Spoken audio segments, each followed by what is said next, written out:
Do you like winning money? Or do you prefer to set it on fire? Well, either way, you're in luck. Here's this week's edition of Big Al's Big Five. Let's win some money. Oh, welcome in. We're back. Last week, oh boy, was last week rough. 1-4. And I know why you're all here. You're wondering, did Dustin beat me? Well, he's back. We tied. We both had miserable weeks, but Dustin went perfect on Thanksgiving. If you watched our live podcast on Tuesday, we did this past week, you would have noticed that he went 3-0. And I mean, not that that was a tiebreak or anything, but yeah, come on back. He's feeling it. He's hot. Also, before we get into things, quick shout out to our LCU brother, Alec. I just saw this morning he was engaged on Facebook. Congratulations, Alec. And I believe your girlfriend's name is Haley. Either way, congratulations to the two of you. Happy for both of you. All right, but we know why you're here. You want some gambling advice from people that went 1-4 the last week. So let's just get into it. First game on the docket. Tampa Bay is a 3-point favorite on the road at Indianapolis. Oh boy, this one looked fishy to me, but I kind of get it. Tampa Bay's run defense is elite, and Indianapolis lives or dies with Jonathan Taylor, who is an MVP candidate. Sure. But let's say Tampa takes away Jonathan Taylor. Do you believe Carson Wentz to beat Tampa? I don't. So for that simple reason, plus here's the other thing too. Tampa in the Tom Brady era has never lost 3 in a row. This would be their third loss in a row if they lost today. I don't see that happening. I think they take away / slow down Jonathan Taylor enough. I like Tampa on the road in a dome. Give me Brady and Dem Boys -3. I'm going to have to disagree with you on this one, Al. I'm going to have to go with Indianapolis here. I trust that Indy D-line, or the O-line, excuse me. I trust that Indy O-line to lead Taylor to the end zone every play. So I'm going to go with Indy on this one. My gosh. The only reason, and while I agree with you, that offensive line is amazing, I think the linebackers that they're going to face today are a hell of a lot faster than anything they faced previously. I don't think, especially like last week, Buffalo, their linebackers have been disappointing all season long.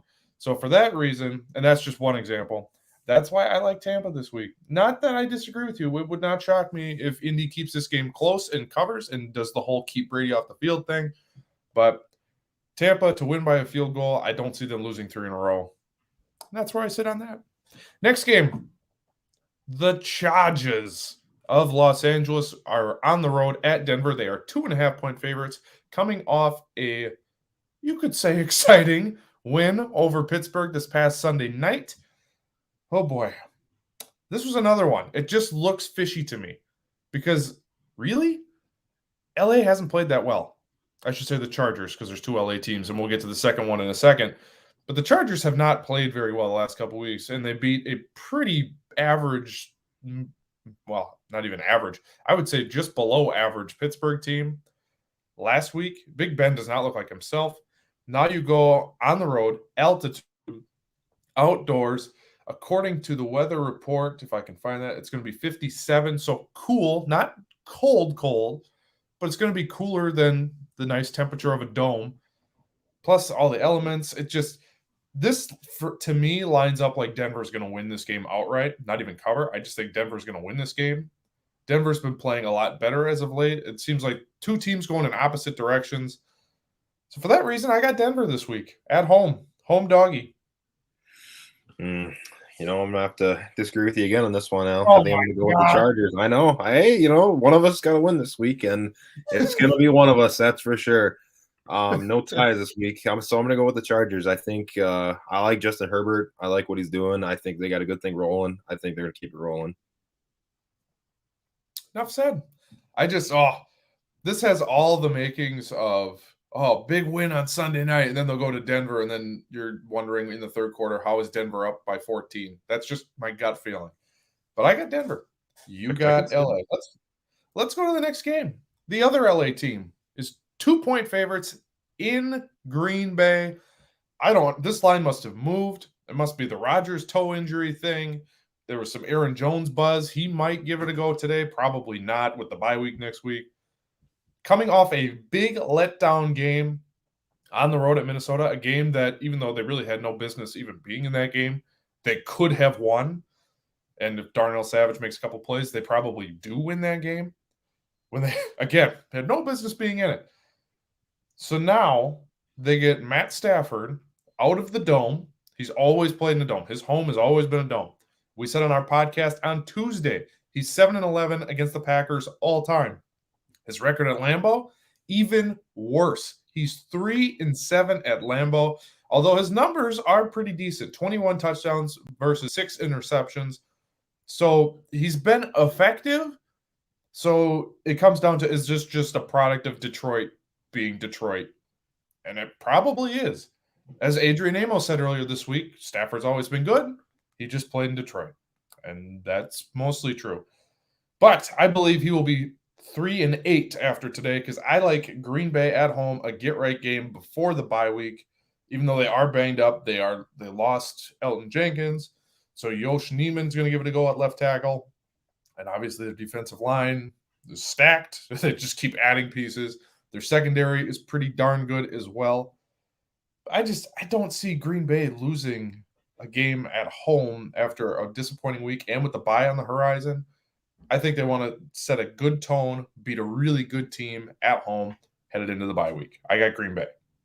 Yep, couldn't agree with you more. I think you kind of said it all. I think they want to go in strong to this bye week, and they're gonna win this game. I mean, they're at home; they need to prove something. So yeah, Green Bay. I don't think if they're going for the number 1 seed, this is a game you cannot lose. Otherwise, it's over because Arizona has a bye this week, but then next week, as my computer loads here, they're at Chicago. That's going to be a win, probably.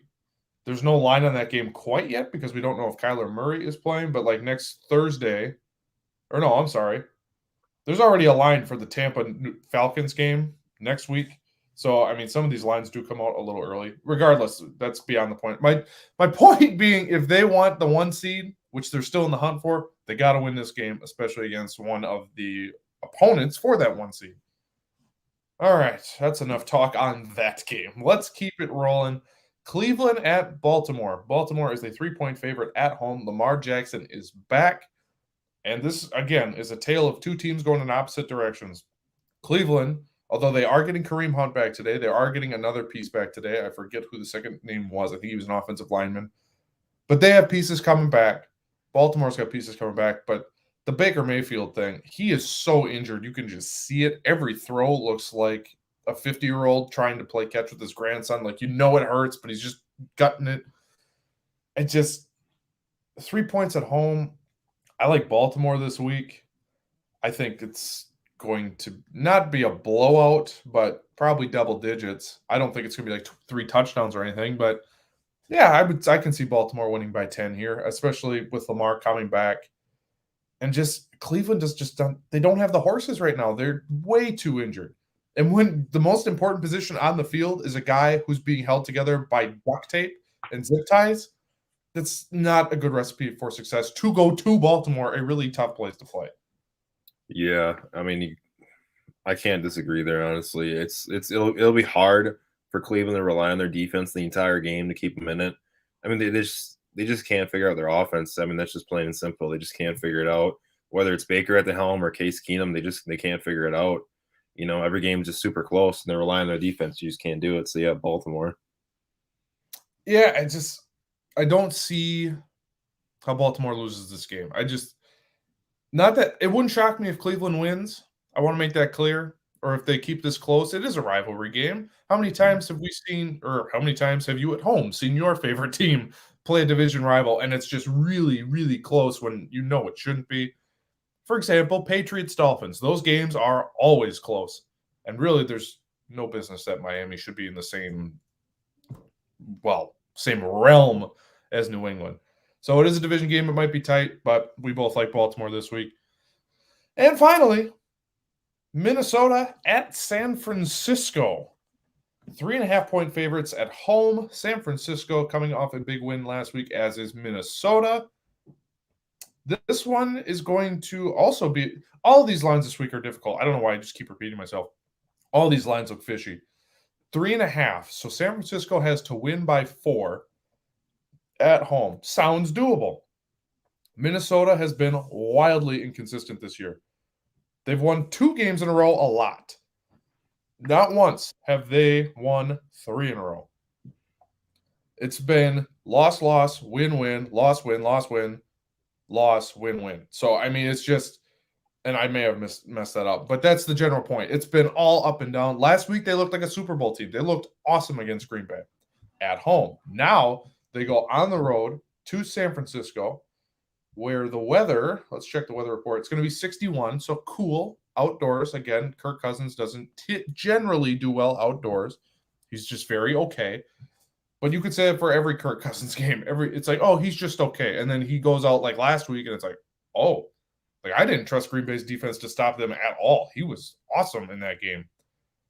So it's going to come down to whether San Francisco can run the ball effectively and use Deebo Samuel effectively. You can run on Minnesota. Elijah Mitchell is going to be back today, so they have their top running back. Deebo Samuel has been amazing. He's been out of this world this year. He can just take those screen passes, and next thing you know, he's in the end zone, and you're like, wait, what just happened? So they're explosive, but so is Minnesota. I like San Francisco's defense a smidge more, and for that reason, I want to say Minnesota, but I've seen this act too many times with Kirk Cousins. Never bet on Kirk Cousins because you never know what you're going to get. For that reason, San Francisco is the pick this week for me.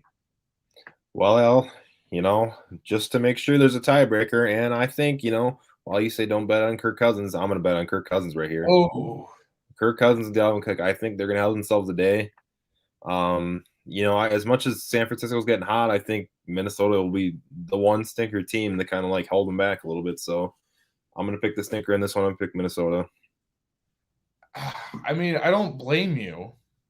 But the only reason I say San Francisco too, against Arizona, they lost, but they still put up a decent fight. But they did lose 31-17. Okay, fine. Then against the Rams, they came out and won 31-10. It was like, okay, who's this team? Now, granted, that was at home. Then last week, they played Jacksonville on the road. They take care of business. Whatever. Not a big deal. But I'm just looking at their schedule, and they were so banged up. But at home, they seem to put up better performances than they do on the road, which makes sense. That's typically the drill for any team. Kirk Cousins to win 3 in a row, it just seems far-fetched to me. So that's really what it comes down to. I just don't trust number 8. And I don't want to bet on number 8 because that's not a fun day for me. But anyway, there you have it. That was this week's edition of the Bab 5. We'll see if Dustin comes back. He had a perfect Thanksgiving. He's hot, although he's hot after both of us went 1-4 last year. So take that for what it's worth. We both really struggled last week. But yeah, we'll see what happens today. Make sure you subscribe to our YouTube page. This is a YouTube exclusive, so make sure you hit that like button. Well, I shouldn't say that because we also are now streaming on Facebook. I'm just saying you won't get this on the podcast feed. You will find it on Facebook or YouTube. Just make sure you follow both of them. That's what I'm saying. Follow both places because you never know where we might pop up. For YouTube, Facebook, Twitter, you know the deal. You can follow us individually. You can follow our other podcasts, Lockdown Corner Podcast, on Apple and Spotify. I see someone liked already. I didn't know I had access to that. We are kind of tinkered around with our thing. So thank you for that like, ma'am or sir. Whoever, thank you. And thank you for watching this week's edition of the Bab 5. We will be back next week with the Lockdown Corner. Our normal podcast we'll do in our normal time. All that fun stuff coming for you. And obviously, we'll see. Will Dustin be back? Is he going to stay hot? Is he going to beat me? All of these questions. Will there be somebody new? We'll find out. Also, if you think you have what it takes to take me on in gambling, which based on my gambling record this season, you probably do. Make sure you comment below this video if you want a shot to beat me. Who knows? You might be the next one if Dustin ever loses on the other side here. If this guy ever loses, your name might be called if you think you have what it takes. So, with that said, that's it for us. Thanks for watching. Thanks for listening. And, as always,